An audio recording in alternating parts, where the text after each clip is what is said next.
प्रिय विद्यार्थियों, आज हम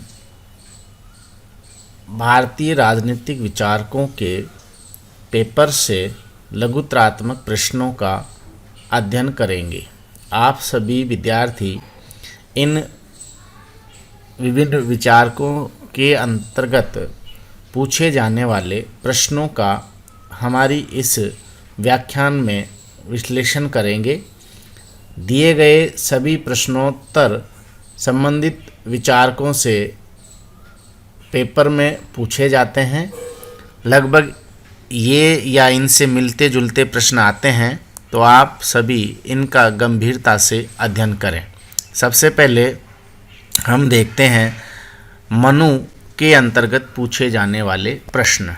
मनुष्य जो हमारा अध्याय है, उनमें जो प्रश्न अधिकांशतः पूछे जाते हैं, तो उनमें देखें तो पहला प्रश्न है, मनु ने धर्म की क्या परिभाषा दी है? मनु के अनुसार मानव धर्म क्या है, उसका अर्थ क्या है? राजा एवं राज्य की उत्पत्ति से पूर्व जगत की स्थिति कैसी थी? अगला प्रश्न, मनु ने इतिहास या काल की धारणा को कितने भागों में बांटा है और इन युगों के क्या नाम हैं? अगला प्रश्न, मनु ने किन वर्णों के लिए आश्रम धर्म को स्वीकारा है और इसकी क्या उपयोगिता है? अगला प्रश्न, मनु के सप्तांग राज्य की 7 प्रकृतियां, तत्व या अवयव कौन सी हैं? अगला प्रश्न, मनु की समाज व्यवस्था में व्यक्ति का कार्य, दायित्व, अधिकार, स्तर तथा महत्व मुख्यतः किस तथ्य पर आधारित है? अगला प्रश्न, मनु ने राजा का निर्माण कितने देवों के अंशों से माना है और इन देवों के नाम क्या हैं? अगला प्रश्न देखें, मनुस्मृति द्वारा मान्य करारोपण के 4 प्रमुख सिद्धांत बताइए।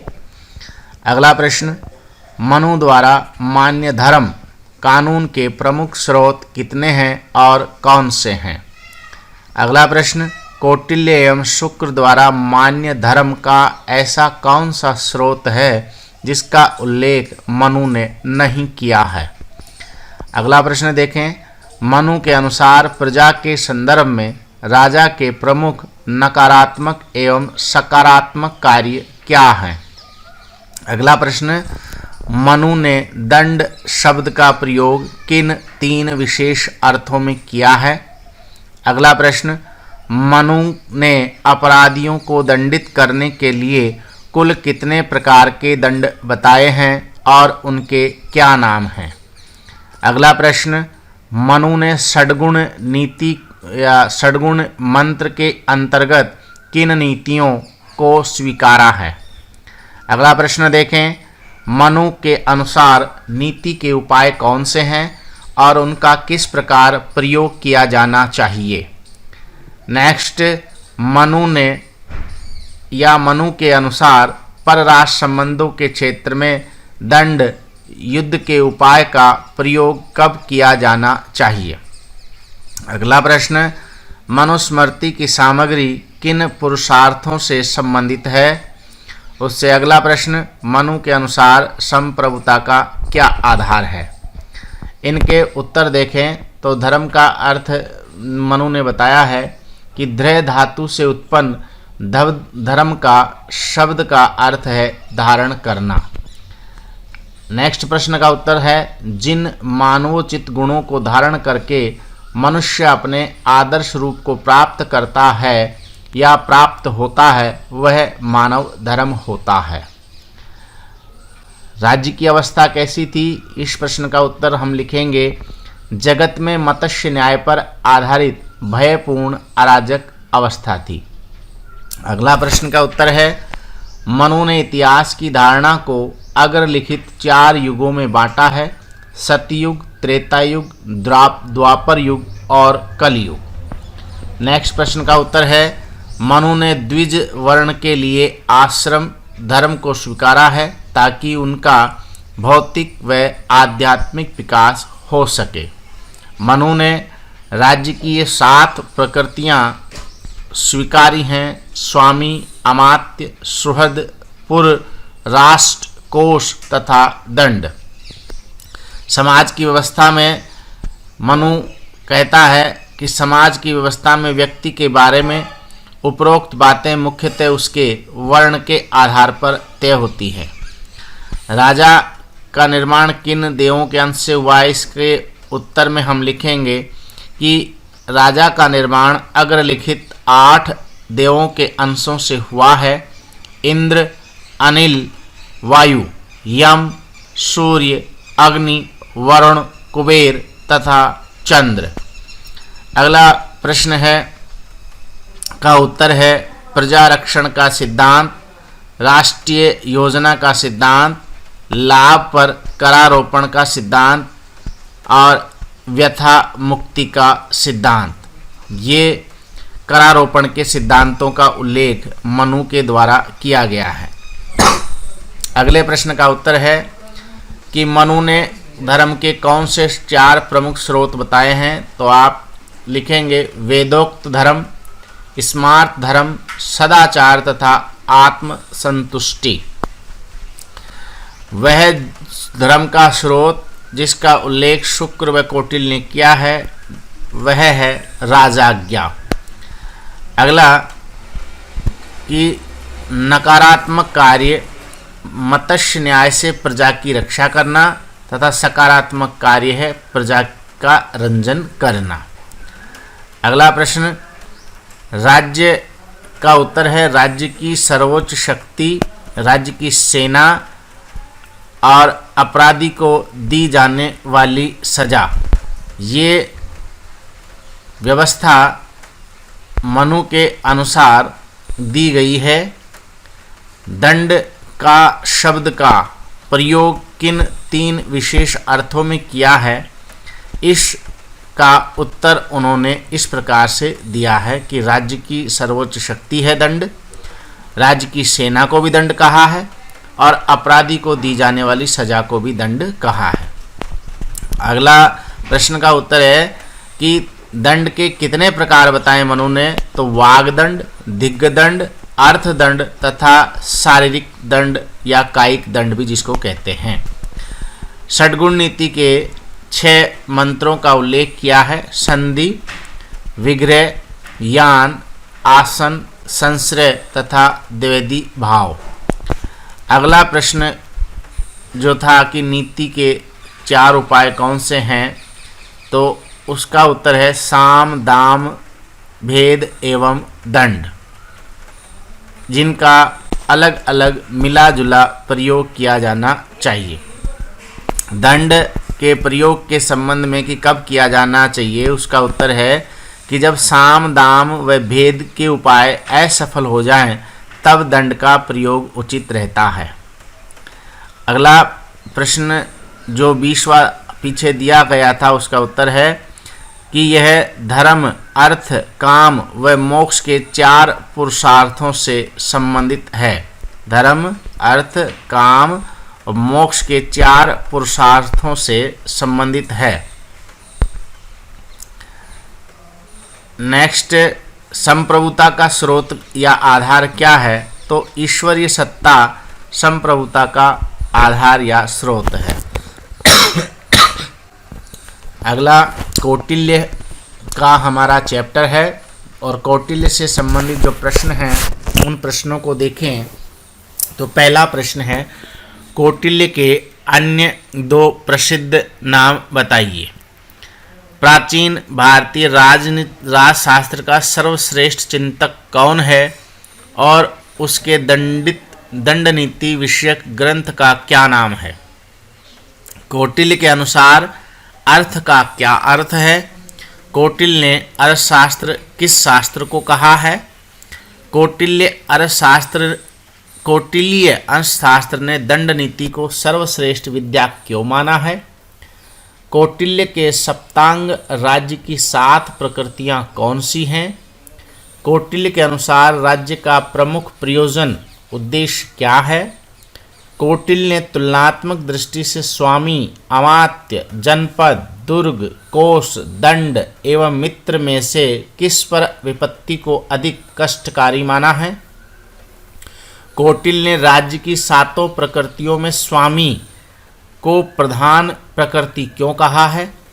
कौटिल्य ने राजा की दिनचर्या में रात्रि व दिन को कुल कितने कालांशों में बांटा है और प्रत्येक कालांश को क्या नाम दिया है?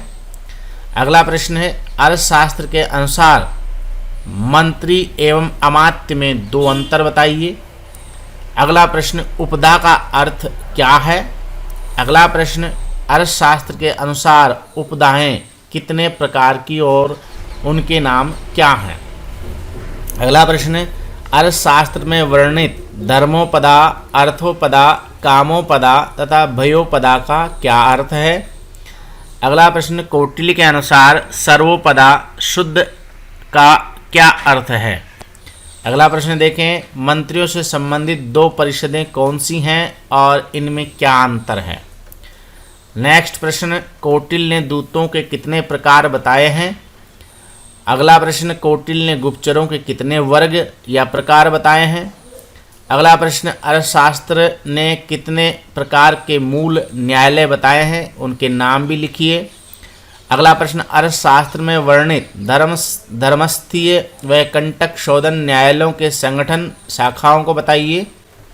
अगला प्रश्न, मंडल सिद्धांत किन मूल मान्यताओं पर आधारित है? अगला प्रश्न, कौटिल्य के अनुसार द्विवेदी भाव का क्या अर्थ है? अगला प्रश्न, कौटिल्य के अनुसार राज्य का क्या प्रयोजन है? अगला प्रश्न, कौटिल्य के अनुसार दंड के विभिन्न प्रकार बताइए। अगला प्रश्न, कौटिल्य के मंडल सिद्धांतों के किन्हीं चार घटकों के नाम बताइए। अब इन प्रश्नों के क्रमानुसार उत्तर हम इस प्रकार से देख सकते हैं। पहले प्रश्न का उत्तर है कि कौटिल्य के दो अन्य नाम हैं, चाणक्य एवं विष्णुगुप्त। नेक्स्ट, प्राचीन भारतीय राजशास्त्र का सर्वश्रेष्ठ विचारक है कौटिल्य और उनके ग्रंथ का नाम है अर्थशास्त्र। कौटिल्य के अनुसार अर्थ के दो अर्थ हैं, मनुष्यों की जीविका और दूसरा मनुष्यों से युक्त भूमि। नेक्स्ट, जनयुक्त भूमि की प्राप्ति तथा इसकी रक्षा के उपायों को बताने वाले शास्त्र को अर्थशास्त्र कहते हैं। किसको कहते हैं? कि जनयुक्त भूमि की प्राप्ति तथा इसकी रक्षा के उपायों को बताने वाले शास्त्र को अर्थशास्त्र कहते हैं। अगला प्रश्न का उत्तर है, त्रयी वार्ता एवं आन्वीक्षिकी से दंड नीति अधिक व्यापक है। दंड नीति इन विधाओं की रक्षा व वृद्धि में भी सहायक है। अगले प्रश्न का उत्तर है कि कौटिल्य ने सप्तांग सिद्धांत की में राज्य की 7 प्रकृतियां हैं, स्वामी, अमात्य, जनपद, दुर्ग, कोष, दंड एवं मित्र। अगले प्रश्न का उत्तर है कि प्रजा की रक्षा, पालन व कल्याण करना और आर्थिक क्षेत्र में वितरणात्मक न्याय लागू करना। नेक्स्ट, अगले प्रश्न का उत्तर है, कौटिल्य ने इन सभी पर विपत्ति आने पर पिछले वालों की तुलना में आगे वाले पर विपत्ति को अधिक कष्टकारी माना है। 9वें प्रश्न का उत्तर है कि अन्य सभी प्रकृतियां स्वामी नामक मूल प्रकृति का अनुकरण करती हैं। स्वामी इनके स्थान व पतन का कारण होता है। नेक्स्ट प्रश्न का उत्तर है कि कौटिल्य ने दिन व रात्रि को 8-8 कालांशों में बांटा है। प्रत्येक कालांश को नाड़िका कहा है। नेक्स्ट प्रश्न का उत्तर देखें तो मंत्री सर्वोपदा शुद्ध होता है, अमात्य नहीं। मंत्री परिषद का सदस्य होता है, अमात्य उच्च प्रशासनिक अधिकारी है। नेक्स्ट प्रश्न का उत्तर कि उपदा का अर्थ क्या है, मैं उसने बताया है कि गुप्त रूप से किसी व्यक्ति के आचरण की परीक्षा करना ही उपदा है। अर्थशास्त्र के अनुसार उपदाएं कितने प्रकार की हैं, तो उन्होंने 4 प्रकार की बताई हैं, धर्मोपदा, अर्थोपदा, कामोपदा व भयोपदा। और इनका अर्थ अमात्यादि पद हेतु क्रमशः धर्म निष्ठा, अर्थ काम संयम तथा भय साहस की दृष्टि से गुप्त परीक्षा करना है। सर्वोपदा शुद्ध का अर्थ है चारों उपदाओं में सफल पुरुष। ऐसा पुरुष मंत्री पद पर नियुक्त हेतु योग्य माना जाता है। मंत्री परिषदें दो प्रकार की बताई हैं, मंत्री परिषद एवं मंत्र परिषद। मंत्र परिषद मंत्री परिषद की एक अंतरंग समिति दिखाई पड़ती है।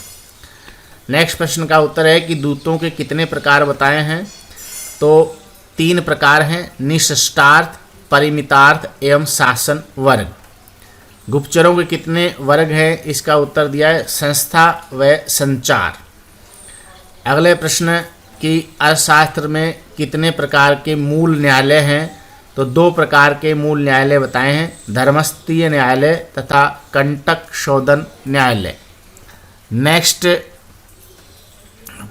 प्रश्न का उत्तर है कि इनमें से प्रत्येक न्यायालय का संगठन निम्नलिखित 4 शाखाओं से होता है, जनपद संधि न्यायालय, संगठन न्यायालय, द्रोणमुख न्यायालय और स्थानीय न्यायालय।